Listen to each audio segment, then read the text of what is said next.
El Camino Health, the standard of excellence, delivering compassionate care in the South Bay. For more than 60 years, we've been your first choice, helping you live your best life. From staying healthy to getting you back to what you live for.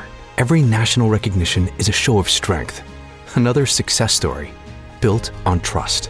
We're the neighbor always here, for you and your family. El Camino Health, our strength, your health. Oh, we got Donnell Rawlings on video. How are you doing today, man? I'm doing good. How about yourself? I'm doing very, very well. To think about it, I'm excited. I'm super Nice. excited. I'm Have ready you to. started the tour yet? Yeah, I've started it. This tour has probably been touring. I've been touring since I've been doing stand-up comedy, but every year I kind of switch the name up. There's always a new set, some new material. I had a special dropped on Netflix last year, so I know people that's thinking about buying tickets like, will he be doing the material he did from his special? Nope. I have a whole new hour, and I'm excited to bring the funny. So, so yeah, when you're putting this together, are you? I mean, all comedians are storytellers, but are Yeah. you a storyteller of current, of life, mix of pop culture and everything? What can they expect when they walk into the Adler Theater? Everything that you just said, I like to do comedy that talks about myself. A lot of my stuff is observational. It's kind of hard not to touch some of the things that are going on in the world, and then I try to leave myself open for some things that can happen like in that moment. Normally, when I perform, probably 60% of it is things that I know I want to talk about, and then I leave myself open to be creative to come up with some other stuff. And I'm unfiltered, unhedged. Okay, some people say I crash out sometimes, all right, but I won't crash out. I won't crash out. We're gonna keep it cool, man, and have a good time. Yeah, yeah, yeah. Yeah, well, you know what? The uncertainty of a live comedy event, that's part of what makes it fun, though, too, right? Yeah, I mean, by no means am I squeaky clean. I'm not like crazy super blue or whatever, but I walk the edge. Someone asked me, Donnell, do I think a joke could be too soon? And I said, in some cases, a joke can be too soon, but it never can be too soon for a funny observation. So when you come to my show, you're gonna get things that are funny and it's the way I look at the world, and I hopefully you'll take it and you'll have a good time. Now, you mentioned that part of what you talk about is like your life in general. I mean, you've lived a life. You from the Washington D.C. area. Are you a sports fan, by the way? I mean, I'm a participant in the sport. It's hard. Yes, still love my Commanders. Okay. Um, we had an exciting year last year, man. It's like, unfortunately, it feels like we've, took a couple steps backwards to kind of what the Commanders used to be, but we riddled with injuries. We're excited about the potential of where we could be, and I still got to ride with my team. Yeah, absolutely. I'm a Packers fan, so I'm right there with you. Yeah. So, I mean, from the DC area, that alone is, I mean, DC is just filled with comedy. So you're from that Yeah. area, and people might not know. I mean, you were in the armed services. United States Air Force for 4 years. Airman Yeah. Rawlings here. I did not. I'm always clear with people. I said I wasn't overly patriotic. I looked at the military as an opportunity for me to do something with my life. That transition between high school and not knowing what's next was what I dealt with. I really had a good time in the Air Force. Met some good friends, have some good memories, and some of those memories I share with people that come to see my show.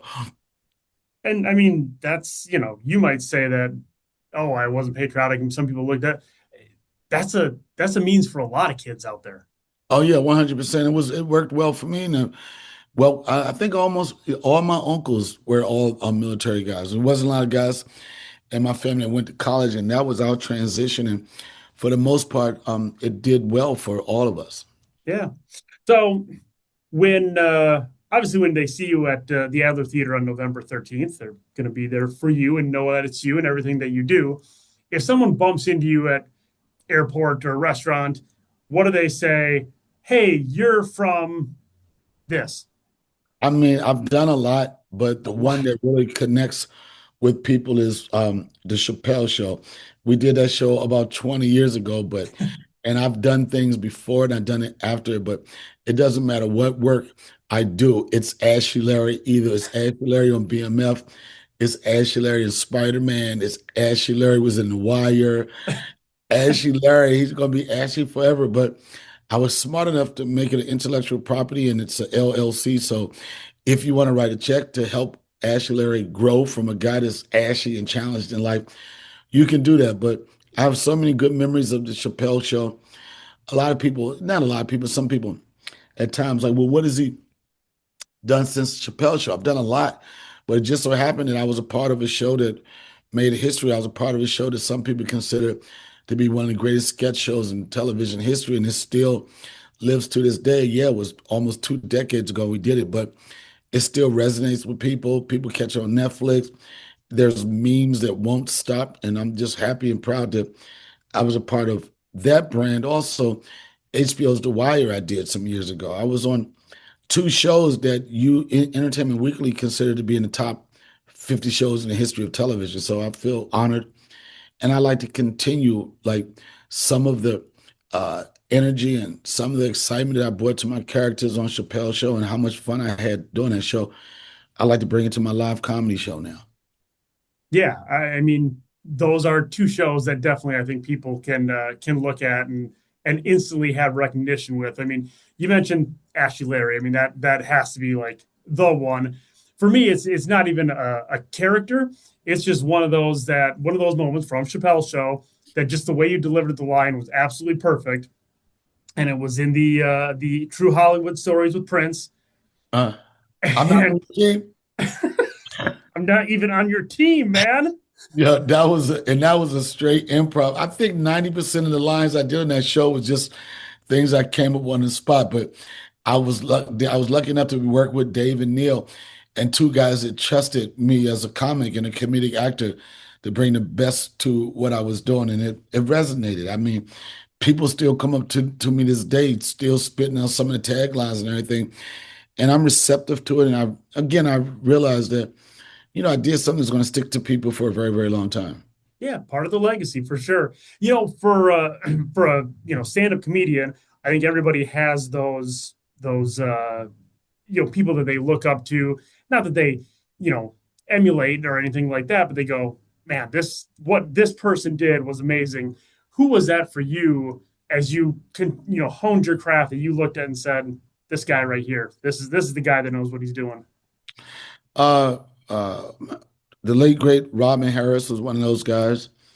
Martin Lawrence, like he was a young comic uh, just making his way through at the time that I started being curious about comedy. I really liked how animated he was. Funny guy and just so likable. When I used to watch some of his stuff, it reminded me somewhat of me because I'm like, man, he's talking about some of the same things I lived through. And his comedy wasn't super, super complex. It was just like that one guy that you wanted to hear tell the stories. And I think, everybody's life, you go to Thanksgiving dinner or Christmas dinner, everybody knows a funny story or know the story, but they only want to hear it from like one person. It's like, no, no, let Uncle Ted tell it. He tells it the best. That's what Martin Lawrence reminded me of, and that's pretty much what my style of comedy is like. The guy who you want to hang out with and just recap and tell you some funny stories. Now you mentioned Thanksgiving dinner and the family. Obviously, we're leading up to Thanksgiving here on November 13th when you're at the Adler Theater. How much does the family get brought into your sketches, and do you ever get called out at it at Thanksgiving? I don't get called out because I've had such a good amount of success that they're scared for me to bring it to the stage. Like my first audience was my grandma's house, Thanksgiving dinner. It's like 15 to 20 people. And as a kid, they used to destroy me. But now I got a level of confidence and I got too many stories and I'm a professional now that they don't really step to me. They just let me let me just do my thing now. They don't bother me. You're first in line at the buffet on Thanksgiving is what you're saying. Oh yeah, and everybody they want me to always crack jokes at funerals. They're like, when is he going to speak? Get Donnell up here at the funeral. You know what, Donnell? I know he's dead, but Donnell could bring this audience back to life. That's right. I mean, hey, if you got the gathering there and they're ready to have a laugh, give them the laugh, right? Sometimes my good friend Dave Chappelle said, Donnell, it is our job to make fun of the things that are troubling the world. So, and I think that that's one of the beauties of what I do for a living. It gives people an escape. Even if they're going through things, it gives them like 45 minutes to an hour or whatever it is, just to put the problems aside and just laugh. And that's one of the things I really appreciate when people come to my shows. People come up and they'll be like, I wasn't in the best of moods. I just lost my dog or whatever, and I wasn't feeling good. But I decided to come check out the show, and I'm glad I did. So that's what I want people to leave the theater feeling good about. You had a night out of having a good time, laughing, and feeling good about yourself. Yeah. Whether it's comedy or music or sports, I mean, those are the escape things that we need because, man, if you just sit there and keep scrolling through all the bad news, that can get dark fast.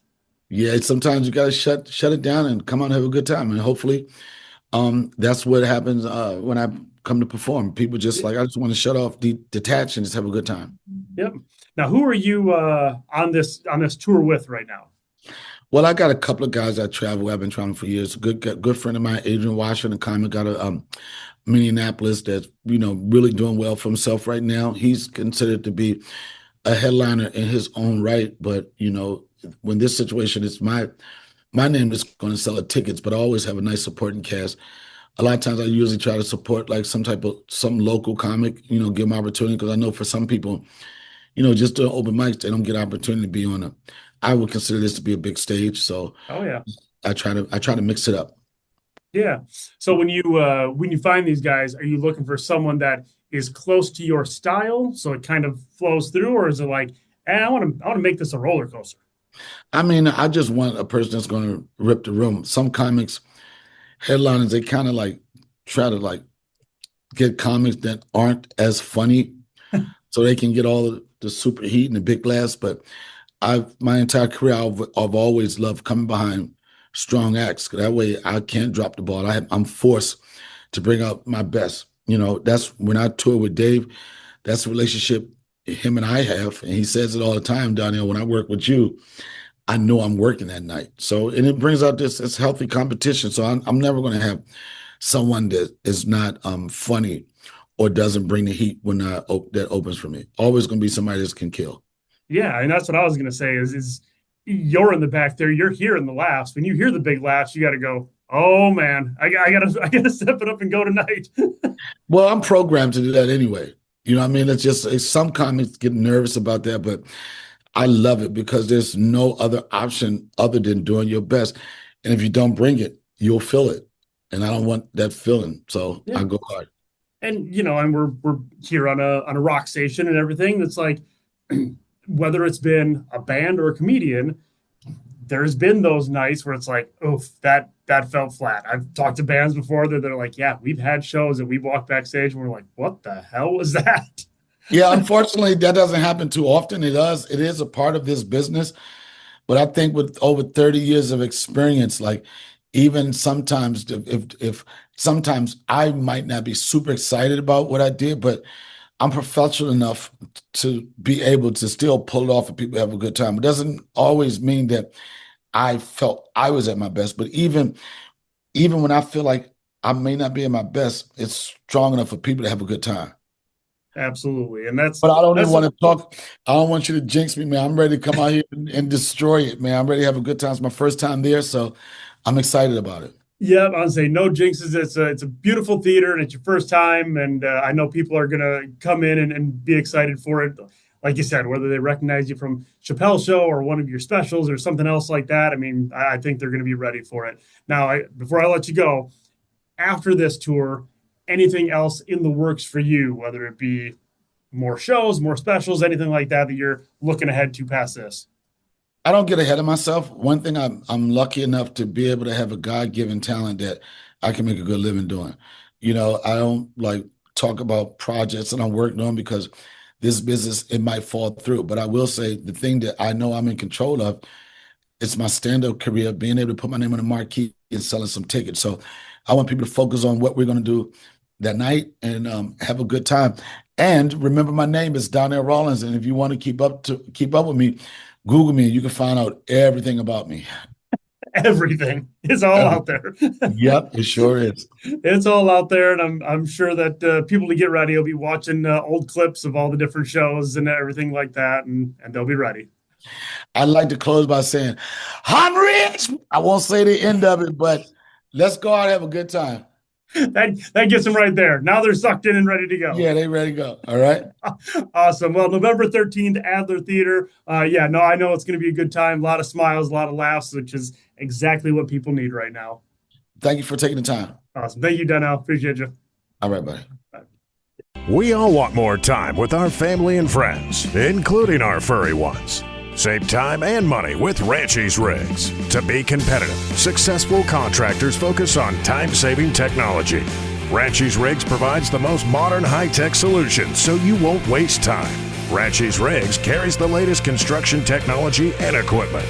Get more of the most precious thing in life. Free time. Faster. Smarter. Stronger. Ranchi's Rigs.